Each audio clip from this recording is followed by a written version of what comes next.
The groom was half an hour late to the wedding. I tried calling Ryan Sullivan over and over, but he never answered. Then suddenly, all the guests' phones rang at once. The top trending topic read, "Heir to the Sullivan Group jumps into river for first love on his wedding day." Other headlines followed.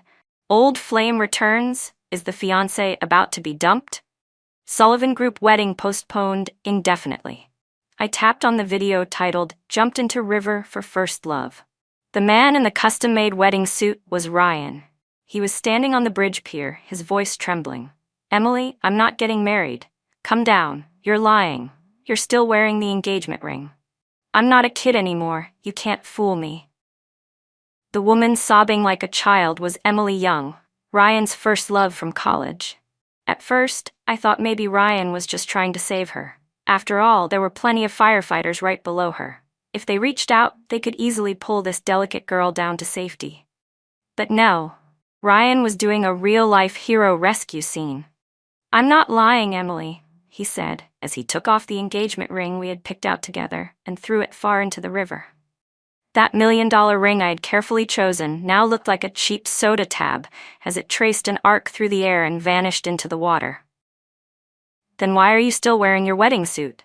Emily whimpered, wiping her tears like a little girl.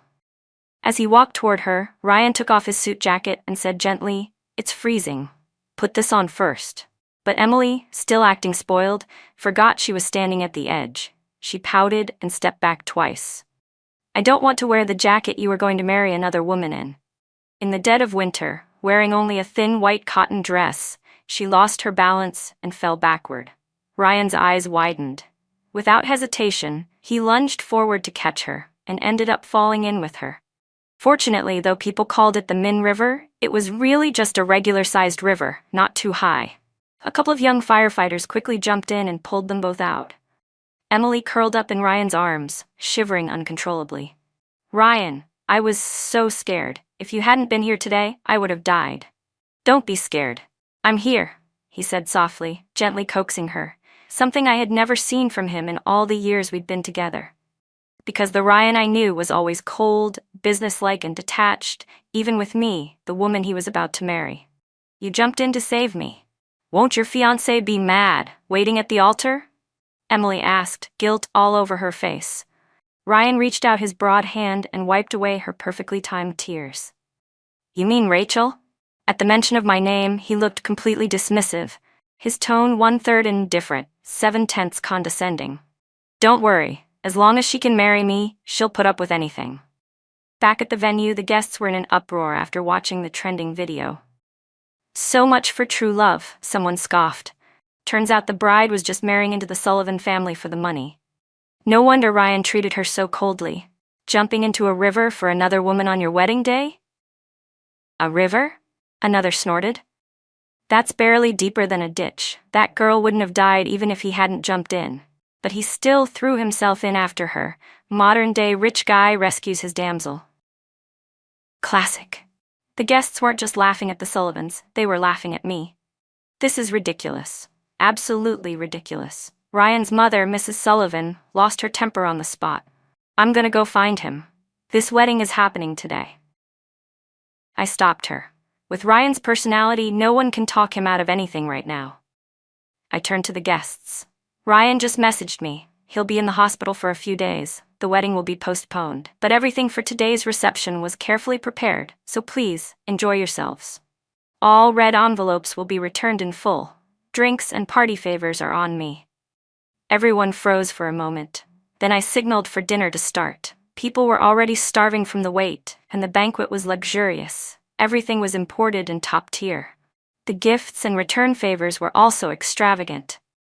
Many of the party favors were basically up for grabs. The gossip stopped, and their laughter turned to sympathy, for me. But there was no need for their pity, because I didn't marry Ryan Sullivan for his money. It was the Sullivan family that needed mine. Mrs. Sullivan had noticed my feelings for Ryan early on and approached my parents, trying to feel out whether I'd be willing to marry into the Sullivan family. Ever since Mr. Sullivan passed away, the Sullivan Group had been in serious financial trouble. Mrs. Sullivan hoped a marriage alliance could save the company. She knew Ryan was too proud to ask for help, So she spun it the other way, asking if we needed capital and wanted to marry into their family to save our business. I agreed, and so Mrs. Sullivan struck while the iron was hot, using ruthless methods to drive Emily Young away from Ryan. But honestly, drive might be too strong a word. All she really did was leak some rumors through a few people, saying the Sullivan Group was on the brink of bankruptcy. Emily quickly came up with an excuse to break up with Ryan on her own. You think that just because you pleased my mother and married into the Sullivan family, I'll fall in love with you? In a dimly lit bar, the cigarette between Ryan's lips glowed faintly as he spoke. Every word he spat through gritted teeth dripped with cold contempt. Stop dreaming. You're nothing but a pathetic woman who threw herself at me for our family's money. Ryan wasn't wrong. From the moment I agreed to this alliance, I willingly began groveling at his feet. Even when he stayed at a hotel with some other girl, I was the one who packed his change of clothes and delivered them personally. Sometimes he would stare at me, puzzled. Rachel, do you not have any self-respect? Is money from the Sullivan family really that important to you? What Ryan didn't know was, I loved him. Back when my family was struggling and barely getting by, I was forced to kneel by the wealthy kids at my elite school. He casually stepped in front of me. Why bully a girl? If you've got guts, try bullying me. Everyone knew he was the scariest of the Sullivan heirs, and once they saw him standing up for me, no one dared lay a hand on me again. They didn't confront me directly, but they began isolating me behind the scenes. Still, being isolated was better than being beaten or punished. Ryan never knew that his one sentence back then brought warmth to a girl kneeling on the icy ground, clinging to life. At the time, my dad was bankrupt and being hounded by debt collectors. He nearly threw himself in front of a train. My mom, trying to keep my father from killing himself, had a mental breakdown. No one had the energy to care for a teenage girl.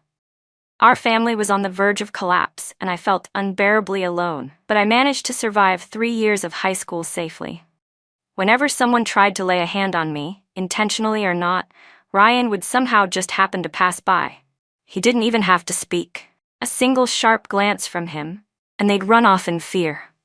He never once spoke to me, but back then, Ryan was like a silent wall that kept danger at bay. So when our family finally made a comeback and the Sullivan Group fell into crisis, Mrs. Sullivan reached out to my parents through intermediaries. They didn't refuse to help. As long as our daughter is willing to marry, we won't object, they said. I looked into Mrs. Sullivan's tear-filled eyes and nodded firmly. I'm willing. But I added one condition. Only if Ryan eventually falls in love with me. Our family, the Monroe family, continued to support the Sullivans financially. But since we only had an engagement and hadn't yet registered or held a wedding, I also asked that the Sullivan Group grant me corresponding shares in the company as outlined in the agreement. Mrs. Sullivan, to her credit, was a straightforward woman. We reached a consensus quickly. As the Sullivan Group gradually filled the financial holes, her desire to move things along became even more apparent. She kept pushing for the wedding between me and Ryan. Sometimes she'd even try to persuade me gently. Look, you and Ryan are already engaged. So what if he doesn't love you? The wedding still needs to happen. I just smiled. Mrs. Sullivan, I can wait. I had the confidence to say that because I knew Ryan cared about his image. He might act cold toward me in public, but I could tell he had changed. He still wore that emotionless mask, but he no longer fooled around in hotels. He'd come back from work and stay in his study all evening. Later, Susie, one of the housekeepers, secretly told me that there was a thick stack of sketches hidden in Ryan's drawer. It's this thick, she said, gesturing with her fingers. And they're all drawings of you, Miss Rachel. I never went snooping to look for myself, but I believed Ryan had changed. Sometimes, when I fell asleep reading on the couch at night, and the moonlight and breeze drifted in through the window, I would feel a pair of warm, strong hands gently placing a blanket over me. Sometimes I'd wake up to find him watching me quietly for a long time. He would always sigh before walking away. But every time I opened my eyes and met Ryan's deep black gaze, his expression would instantly return to that same cold, stoic look. It made me wonder if the tenderness I'd seen with half-shut eyes had just been a dream. But I knew it wasn't. The boiled eggs were already peeled at breakfast, and the oat milk was perfectly mixed and ready. Susie would say with a grin, "It's Mr. Sullivan who wakes up early to make all of it, and he still tries to hide it. I mean, why hide the fact that he's good to his wife? I'm gonna tell it anyway." She'd chuckle, "All of us here are hoping you two get married soon." Everything seemed to be moving smoothly in a beautiful direction. On my birthday, Ryan proposed to me. He still wore that stone-cold face, like someone had a knife to his throat. "Miss Monroe, I'm proposing to you. Happy now?" Mrs. Sullivan scolded him. "What kind of proposal is that, child? Do it properly." But I knew. I knew he had secretly measured the size of my ring finger while I was sleeping, using a ribbon. I knew he had hidden the ring in a handmade Italian suit once it was ready. I even overheard him one day, standing in front of the closet, telling Susie, "No one touches this blue suit. Got it?" Susie nodded repeatedly. "Yes, sir. I won't touch it." Every night after I'd fallen asleep, he'd quietly take the ring out and leave the room. But I wasn't really asleep. I tiptoed barefoot to the door and peeked through the crack. And it was in that moment that I truly fell for Ryan. I believed, wholeheartedly, that he had fallen for me too. We had a big terrace at home, and those nights he slipped away were for practice. He was practicing how to propose. Under the clear winter moonlight, his tall frame glowed silver, like something out of a myth. The cold light only made his proud, cold features more striking. Even though I wasn't standing in front of him, Ryan still knelt down on one knee. I watched him, facing the empty air, say, "Rachel, will you marry me?" His ears flushed red. He looked like a child, one deeply drunk on love. And he was my Ryan. "I will," I would answer sweetly in my heart every time he asked. But every morning, when I woke up, Ryan's face returned to that same frozen, indifferent mask. What didn't change was the steaming milk and oatmeal on the table. I could tell it was him who made it. The milk always a little too hot, and the oatmeal always had 2 red dates in it. I once accidentally saw him searching online for the meaning behind red dates in oatmeal. My face turned red too. On the day of the official proposal, after I accepted the ring, he leaned close to my ear and said, "Go home and wait for me." I didn't understand what he meant, but I went home and waited anyway. When I saw Ryan close the door behind him with that usual cold face, I finally understood what it meant for an iceberg to erupt like a volcano. "I'm yours now. Satisfied?" he whispered. Sweat soaked the bedsheets, and even after he changed them, it wasn't enough. Not until morning. From then on, through countless nights, the sheets were changed again and again. I believed our love had long since transcended everything in the past, and had arrived at a future where we truly belonged to each other. But that belief was shattered on the wedding day. At the hospital, I saw Ryan again. His eyes were tired and there were bruises on his forehead. "I'm fine," were the first words he said when he saw me. I moved past his shoulder and looked at the hospital bed behind him. The girl lying in that bed was the same one from the video. The one in the white cotton gauze dress, Emily Young. Hearing Ryan's voice, she opened her eyes and casually asked, "Ryan, who's that?" Ryan introduced me without hesitation. "This is Rachel." I stared at Emily. This girl wasn't ordinary. Never mind how many times our wedding, between 2 powerful families, the Sullivans and the Monroes, had made it to the top trending list. What really shocked me was how precisely she had chosen the day of our wedding to jump off a bridge on the only road our wedding convoy would take. She actually pretended not to recognize me, and unbelievably, Ryan believed her. "Emily doesn't really use the internet," he explained. "Her life is pretty simple, so she probably hasn't seen anything yet." I smiled. "Oh, is that so?" I pointed to the screen lit up beside Emily's bed. "Looks like this young lady knows how to get online after all. She just might not be great at reading." I leaned in and read aloud, word for word. "Heir of the Sullivan Group jumps into the river with first love. Monroe family's daughter, Rachel, visits the hospital." Ryan turned to look at Emily, seemingly waiting for her to explain. She quickly turned off the phone screen and pouted, speaking in a soft, aggrieved tone. "I just came across it right before Rachel walked in. Sis Rachel, don't blame Ryan. I was the one who threw a tantrum and made a mess. If you're going to scold someone, scold me." She looked up, eyes glistening, about to cry. "Don't cry," I said calmly. "Today, you cried, you made a scene. and you jumped off a bridge, but fortunately, no one died. If someone does die one day, you'll still have time to cry about it then." Emily quickly swallowed her tears. Ryan looked at me and apologized. "Rachel, I know I messed up the wedding, but I couldn't just stand there and watch her die. As for the wedding, once she recovers, we can do it again." I nodded. "Okay. For now, just rest well. We can talk about the wedding later." Just as I turned to leave, I saw Emily raise her hand. Sunlight streamed through the window, landing on her ring finger. There, glittering in the light, was a one-of-a-kind 75-carat pink diamond ring from a top Italian jeweler, worth over $10 million. One of the pair was on my hand, and the other was supposed to be on Ryan's. I had watched Ryan throw that ring into the river like it was trash, all for Emily. And now that same dazzling diamond was sitting right there on her finger. My entire body froze. I felt something rising from the pit of my stomach, threatening to spill out. Ryan must have noticed the change in my expression because he followed my gaze.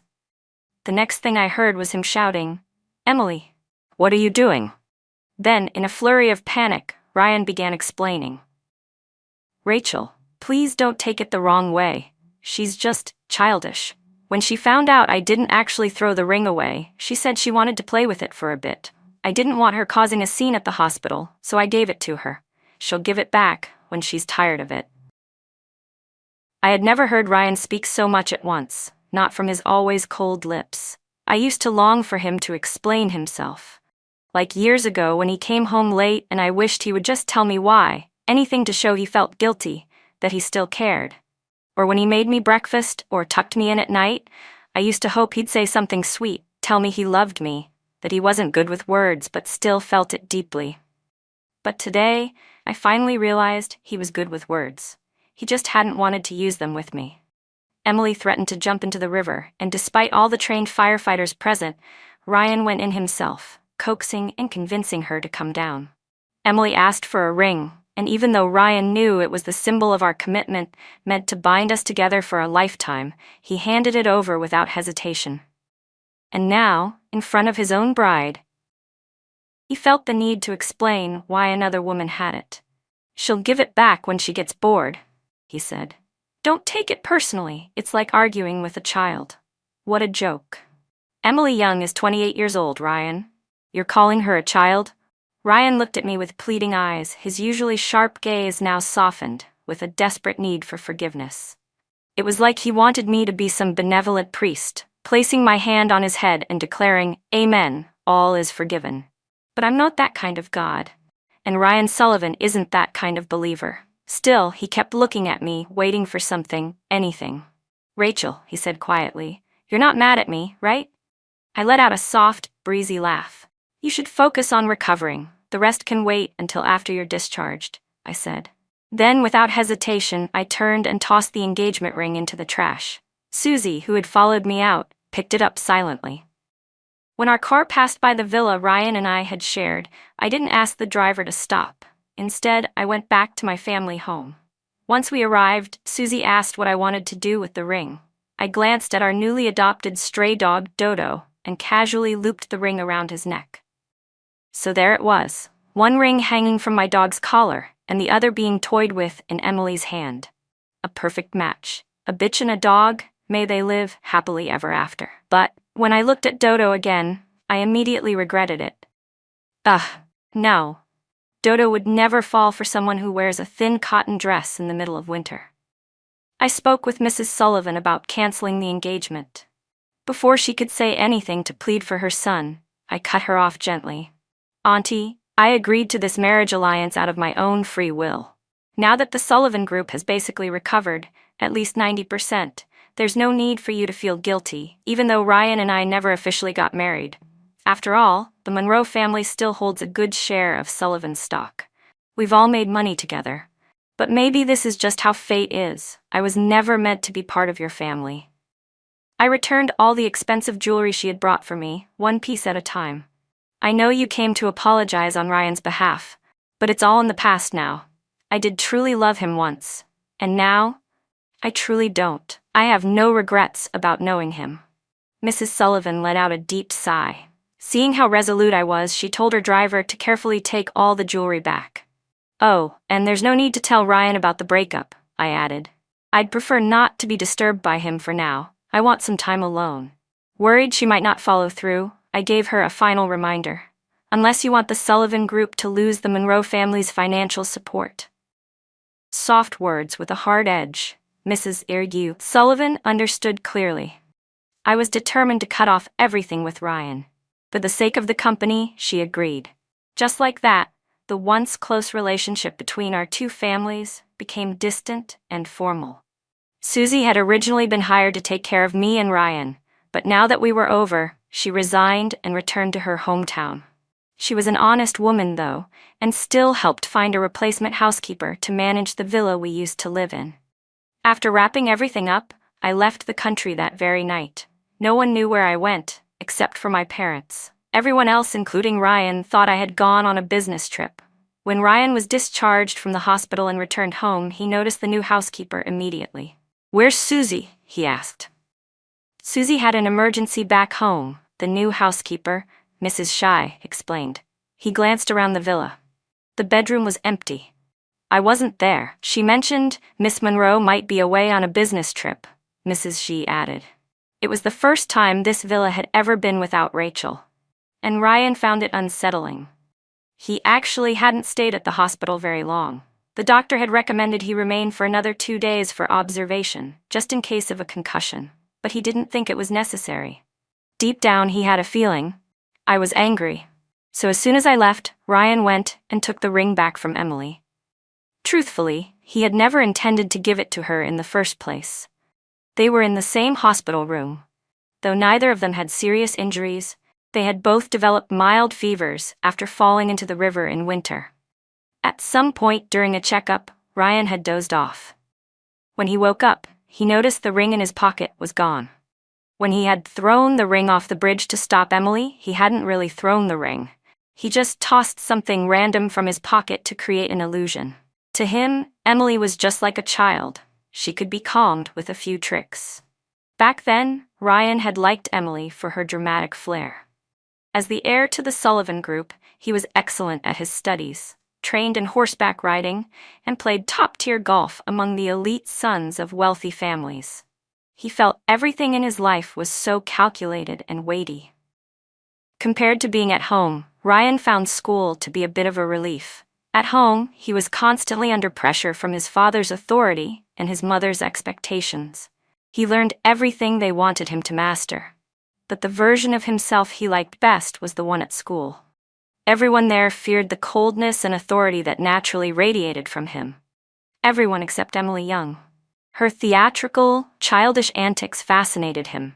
She wasn't afraid of him. In fact, she'd even provoke him sometimes. That was what had drawn Ryan to her back in school. To Ryan, I had once seemed like just a pitiful girl, someone from a bankrupt family who still worked hard at school, only to be bullied by the rich kids.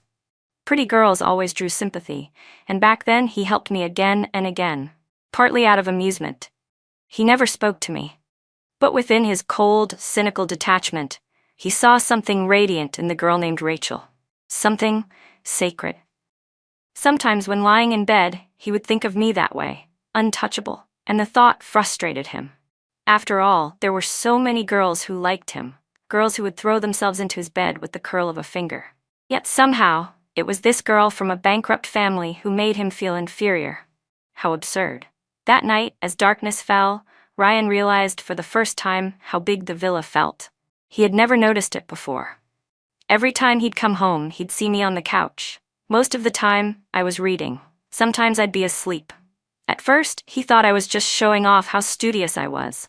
But one day, he secretly looked through the books I had been reading and finally understood the source of that quiet glow I had back in school. My finance textbooks were thick, full of detailed notes. Latin phrases that could make anyone dizzy became flowing musical notation under my pen. The handwriting, careful, elegant, stirred something in him that made his heart itch. Eventually, he stopped going to bars. After work, he'd come straight home. I'd always be there on the couch with a book. From his study, he could see me bent over, completely focused. He began sketching me with my slightly furrowed brows, me biting my lip in deep thought, even me smiling at a passage in frustration. Every tiny expression, every subtle shift, I filled his mind entirely. Thinking of that, Ryan gave a bitter laugh, because deep down, he had felt unworthy of me. And to hide that inferiority, to protect the pride he clung to, he had kept his gaze cold, his demeanor aloof. He reached for the pillow beside him. This was the first time he'd ever been in bed without me there. But my silk nightgown, tossed aside casually, still lay nearby. He picked it up and pressed it to his face. My scent filled his senses in an instant. In that moment, he felt something stir. And as he gave in to the memory of me, he remembered he had once had me too. It was right after Emily had broken up with him. His mother came to tell him the Sullivan Group would be forming a marriage alliance with the Monroe family, because we needed financial support. Ryan had scoffed. So Rachel really sold herself to our family for money? That shining girl, it turns out, was just like the rest. A marriage alliance, what a joke. She'd sold herself to a man who didn't even love her. So he punished me. He went to a hotel, drank himself into a stupor, and had me personally deliver his change of clothes. He wanted to see me suffer, to make me back down. But money and power didn't change me. And somehow, that made them seem even more precious. Ryan hadn't expected that just one night without me would unravel him so much. His head throbbed. He picked up his phone and called me, but it didn't connect. He glanced at the time. It was already late. She's probably asleep, he thought. After a long pause, he finally decided to send me a message. He cleared his throat and practiced several tones in his head. Then, for the first time in his life, he recorded a voice message. "Baby, I miss you." The moment he sent it, he cringed at how corny it sounded. Embarrassed, he tossed the phone aside before he could hear himself say those mushy words. He fell asleep waiting, and when he woke, he was still clutching my nightgown in his arms. The next morning, there was still no reply from his baby. His sharp nose wrinkled slightly in annoyance. This was the earliest he had ever woken up. Normally, when I was around, he slept so soundly that he always got up late. The new housekeeper was already busy in the kitchen. Out of habit, he stepped in to heat the milk. The housekeeper quickly rushed over to take the cup from his hands. "I'll take care of it," Ryan said, stepping toward the kitchen. He gave a soft smile. "I always make Rachel's hot milk," he added after a pause, his eyes glancing toward the couch. Normally, around this time, Rachel would be sitting there, jotting down thoughts or reading. He stared in that direction, imagining the way she looked. With a gentle tone, laced with something almost sweet, he told the new housekeeper, "I make her oatmeal, too."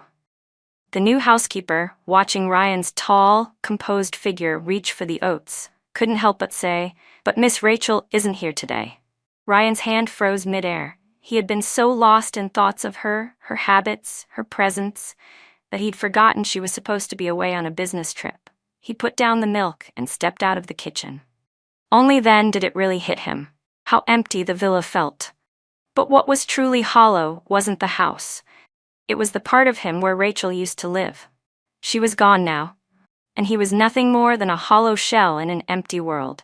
Just then, the doorbell rang. Before the new housekeeper could even set foot out of the kitchen, Ryan had already taken long strides toward the door. "She's back," he thought. Rachel must be home. The Sullivan and Monroe business affairs had been going smoothly lately. Even Ryan hadn't had much reason to travel, so if Rachel was away, it could only be for a day or two. Please, he hoped, just 1 or 2 days any longer and I'll lose my mind. He opened the door, only to find Emily Young standing there. She saw the disappointment on his face clearly. "What's with the look? Not happy to see me?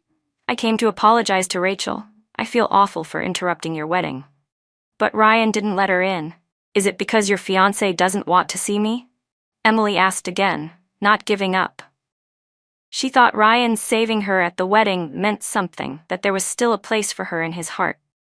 With the wedding postponed, she felt she had plenty of time and chances to win him back. Back then, when Mrs. Sullivan had planted rumors through her people that the Sullivan Group was going bankrupt, Emily panicked. She did some digging and started to believe it might be true. So she broke up with Ryan under the excuse of studying abroad. But years had passed and the Sullivan Group was stronger than ever. Not only had it not gone bankrupt, it was thriving. She had let a golden opportunity slip away, and the thought made her grind her teeth in regret.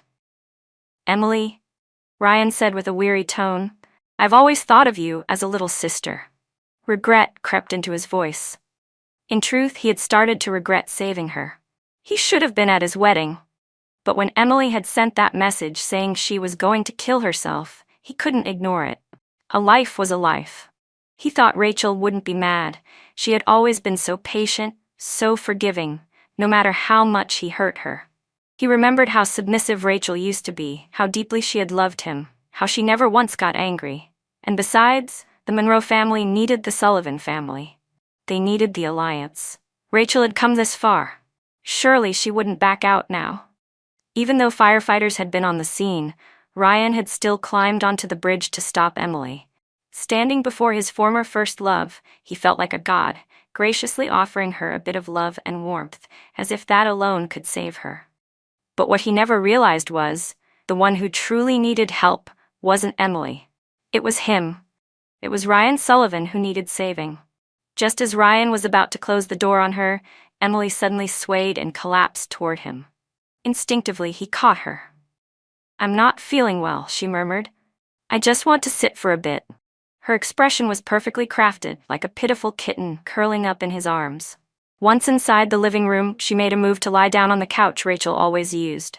Ryan yanked her back sharply. That's not your place. Instead, he pulled out a separate chair, the one reserved for guests. You can sit here and rest, Ryan said. But Emily immediately pouted. I just wanted to lie down. The new housekeeper clearly didn't like this overly delicate, tea-sipping kind of girl. She brought over a cup of green tea and placed it in front of her. The floor's clean, I just mopped it. Looks like you've got a bit of heat stroke. Lying on the floor of Mr. Pat Sullivan and Mrs. Monroe's villa might suit you best. Emily shot a glare at the housekeeper while Ryan had his back turned. But with him in the room, she still had to keep up the act, playing the sweet, innocent girl. Ryan, meanwhile, had completely zoned out. His eyes were fixed on something, a small suitcase Emily had brought in with her. The longer he looked, the more something tugged at his memory. Suddenly, he turned and rushed into the bedroom he once shared with me. He flung open the closet. The walk-in wardrobe was mostly filled with his clothes, only a small section was mine. Ryan was never the kind to shop for himself. He'd rather spend money sponsoring students or donating to causes than buying himself clothes. Susie had once told him, Miss Monroe isn't stingy. She just doesn't see the point in owning too many clothes. A few good outfits are more than enough. He had donated to dog shelters, helped rebuild girls' schools after earthquakes. But when it came to my corner of the closet, he had never paid much attention.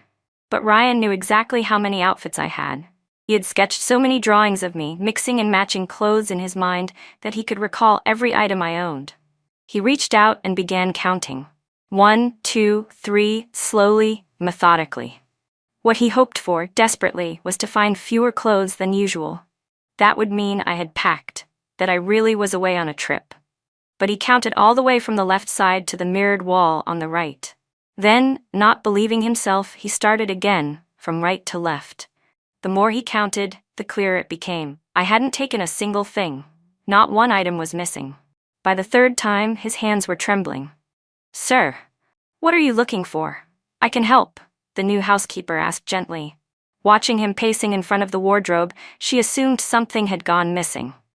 But Ryan didn't answer. He just kept counting, obsessively. That was when Emily got up from the living room and wandered to the bedroom doorway. Ryan, do you need a hand? The moment she lifted her foot to enter the room, his voice cut through the air like a blade of ice. Stop right there. Emily had never heard him speak so harshly. Still, she forced a laugh. Ryan, I'm only trying to help. I said get out, he growled, picking up a glass vase from the dresser and hurling it toward the door. It hit her square in the face. Blood started to pour instantly. Now, for the first time, she looked genuinely hurt. Why are you yelling at me? I was just trying to help. Tears welled up in her eyes. She looked up at Ryan, expecting to be met with his usual complicated guilt, maybe even concern. But what she saw instead was a man colder than ever, like a predator, dead-eyed after the kill. I said get out, he repeated. There was no dramatic emphasis, just a flat, low growl, quiet, but full of gritted teeth rage. Emily didn't even know how she left. Ryan couldn't remember either. All he knew was that in the end, he had lost. He had to face the one thing he didn't want to admit. I wasn't on a business trip. I had never left for work. I hadn't taken anything with me, not clothes, not toiletries, not even a charger. Nothing. He looked down at his phone, still with no reply. He had called several times, but each one went unanswered. Finally, he grabbed his coat and rushed out the door. "Sir, your coat," the housekeeper called after him, scrambling to hand it over. But he was already gone. He ordered the driver to take him straight to the Monroe residence, racing across the city. He had a whole speech prepared. He'd beg if he had to. Apologize. Let me punish him. Whatever it took, he was ready. But when the car pulled up in front of my family's home, the sight that greeted him struck like a punch to the gut. There, around the neck of the family's stray dog Dodo, was the engagement ring. Our engagement ring. Ryan almost lost his balance. Still, swallowing the sting of humiliation, he bent down and removed the ring from the dog's neck. And then, slowly, he forced himself to stand tall again, just barely. As soon as Ryan stepped through the gates of the Monroe estate, he was greeted by Mr. Monroe's calm, distant voice. "You're here. Come in. Have a seat," Mrs. Monroe said, maintaining the graceful poise of a refined matriarch. Ryan looked at them, two people he had once imagined calling Mom and Dad. But now, all he could manage was a polite, strained uncle, auntie. The distance between them was stark, and for the first time in his life, Ryan Sullivan couldn't hold on to his pride. With quiet desperation in his voice, he asked, "Could I please see Rachel? Just once?" Mr. Monroe took a sip of tea. "Rachel's gone abroad," he said calmly. "She asked us not to disturb her for the time being, not even family." Ryan's knuckles turned white from clenching too tightly. He tried again. "Uncle, Auntie, no, I ruined the wedding. I failed Rachel, but someone's life was at stake. I didn't want someone to die on our wedding day." Mrs. Monroe stood abruptly. "You didn't want a death? Did you ever consider the consequences of holding another woman in your arms and jumping into a river on the day of your marriage to my daughter?" Mr. Monroe didn't want to bring up his daughter's pain. He kept his tone measured. There were two possible outcomes. 1. The Sullivan and Monroe families would collapse together. 2. Both families would become a laughingstock on the internet, turned into a viral scandal. But Mrs. Monroe didn't hold back. Her voice trembled with suppressed fury. "Mr. Sullivan, the only reason we're even talking to you today is because Rachel once had feelings for you. You jumped into a river to save another woman on your wedding day. Have you ever stopped to think about how Rachel felt? She loved you, cared for you deeply. And what did you do? You put another woman's life ahead of hers, on your wedding day no less. It's not even like you were the only one who could have saved that girl. Do you know why, when the video hit the internet, everyone assumed you'd abandon Rachel?" Mrs. Monroe's voice grew colder. "Because even strangers could see it. There were 4 or 5 firefighters right next to that girl. She would have been fine. But no, you had to play hero. If you wanted to act out some fantasy of saving the damsel in distress, fine. But don't drag my daughter into it." Seeing both Mr. and Mrs. Monroe trying so hard to keep their composure, Ryan began to panic. He racked his brain for anything, any solution that might redeem himself. And as always, he thought of money and shares. After all, wasn't that why Rachel had insisted on marrying him? For the Sullivan Group's capital? He was the heir. He could give her as much as she wanted. "Uncle, Auntie, I was wrong to ruin the wedding. I'll transfer shares of the Sullivan Group to Rachel, as much as she wants." But just as he finished, he caught the look of disbelief in Mr. Monroe's eyes. "She didn't tell you, did she?" Mr. Monroe asked, raising a brow. Ryan froze. "Well then, Rachel only asked her future mother-in-law not to tell you about the annulment. I didn't expect your mother to actually keep her word." Ryan stared at Mr. Monroe. There was no smile on his face, but behind that experienced, battle-worn expression was unmistakable contempt. "Let me tell you something, Ryan. It was your mother who came to us begging for this marriage. After your father passed, the Sullivan Group's financial situation became critical. Your mother knew Rachel had feelings for you, so she came to us in person, hoping a marriage alliance could bring in capital and save your company. Rachel agreed, and we didn't object. She told us she loved you. She remembered how you stood up for her in high school. We didn't ask for more than that. But we knew Rachel had survived high school alone, relying only on herself. So we let her make her own choice. She wanted to marry you. Then Mr. Monroe narrowed his eyes. And now you talk about giving her shares? Let me tell you something, Ryan.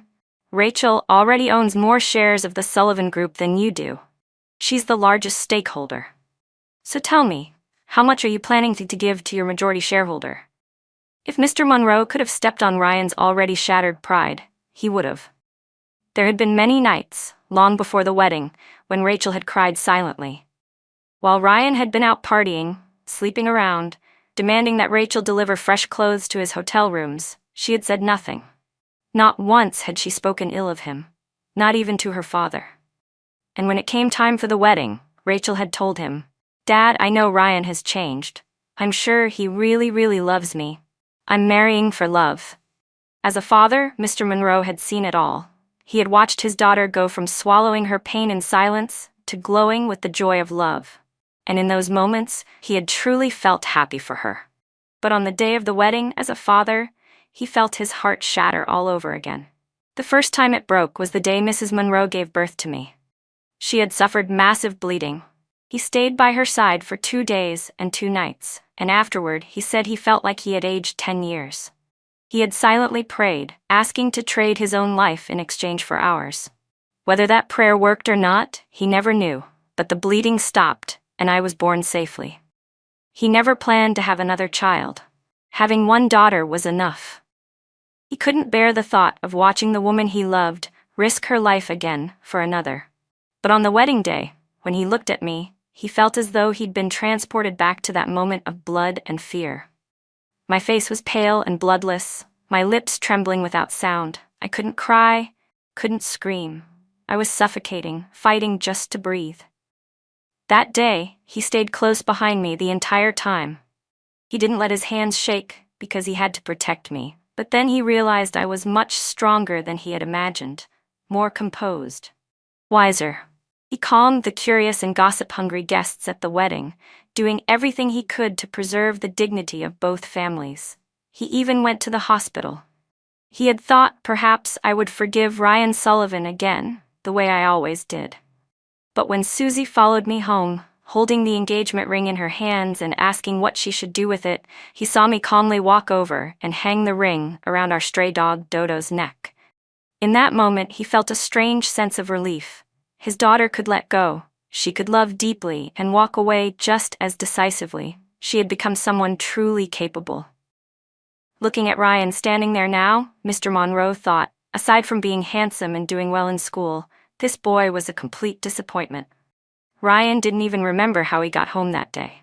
For the first time, he realized Rachel had never married him for money. From the very beginning, it had always been about love. And yet he had trampled all over it, assuming she was just like everyone else. Now he sat alone in the pitch-black villa, on a guest chair facing the couch where Rachel used to lie. He stared at it for a long time, almost as if she were still there. He used to think Rachel was bathed in a sacred glow, and that if she loved him, maybe he was worthy, maybe he was her chosen one. But now, all he saw was a clown. A fool who had destroyed the one thing that had ever truly mattered. He grabbed a bottle of liquor and smashed it against his own head. Blood streamed down his face, but he didn't feel a thing. Ryan didn't know what else he could do.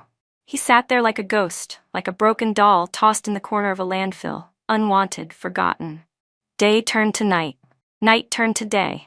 Then back to night again. The texts he sent remained unanswered. Finally, Ryan collapsed, physically and emotionally. And then he stood, deciding he would go to the ends of the earth if he had to. He would find Rachel, no matter where she was. He didn't spiral into ruin. Instead, he poured himself into running the company. Partly because he knew Rachel still held shares in the Sullivan Group. As long as the company thrived, he felt she was still connected to him, like a faint thread, still tying them together. The other reason was simpler. He had to be better, stronger, for the day they would meet again. From the moment Rachel vanished, Ryan never stopped looking for her. It became his only mission outside of work. Finding Rachel was the one thing he wanted to do more than anything else. Mrs. Sullivan thought her son had brought this on himself. He had let a girl like that slip away and caused a national scandal on his wedding day. But as she watched him become more mature, more composed, she thought, perhaps the pain had made him a man at last. What she didn't know was that beneath that polished exterior, Ryan was covered in scars.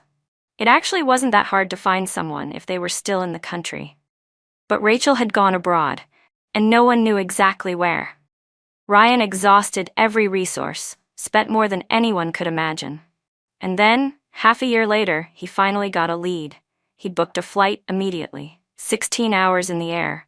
And then, standing outside the headquarters of a multinational corporation, he saw her. Rachel. This was the company she had personally invested in, the one she built from scratch here overseas. And by some miracle, the moment he got off the plane, she happened to walk out the front doors. She was still breathtaking, still radiantly beautiful in that quiet, unknowing way. Holy, untouchable.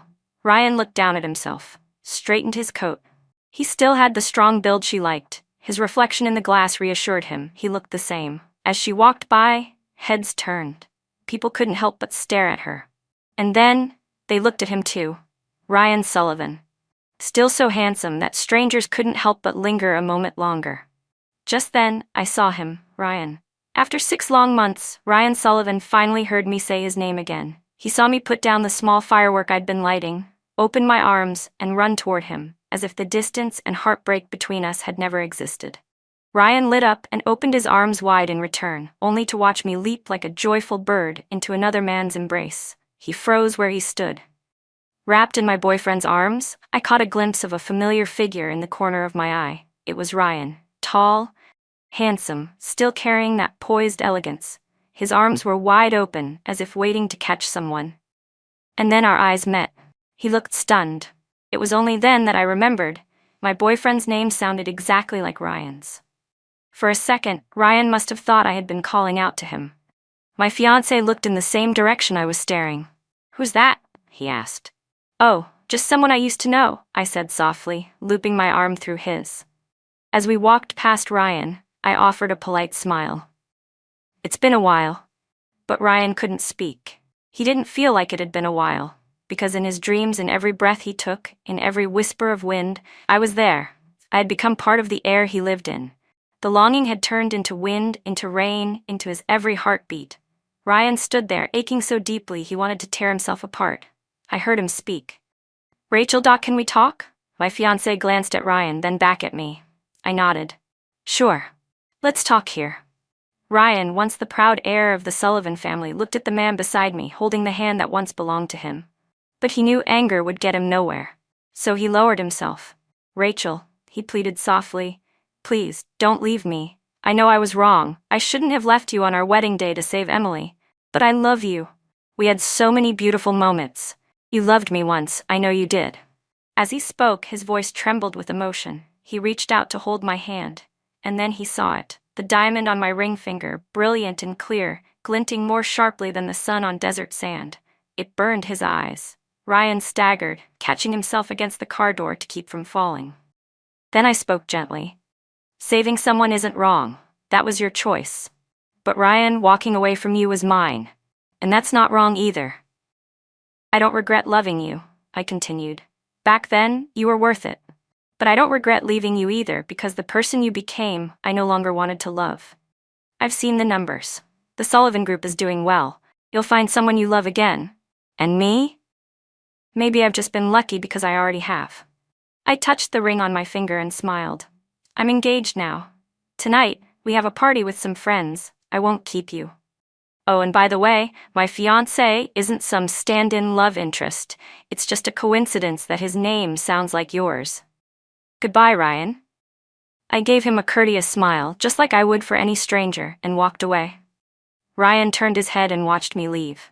A group of our friends ran toward us, laughing and shouting. Champagne bottles popped. Balloons soared into the air.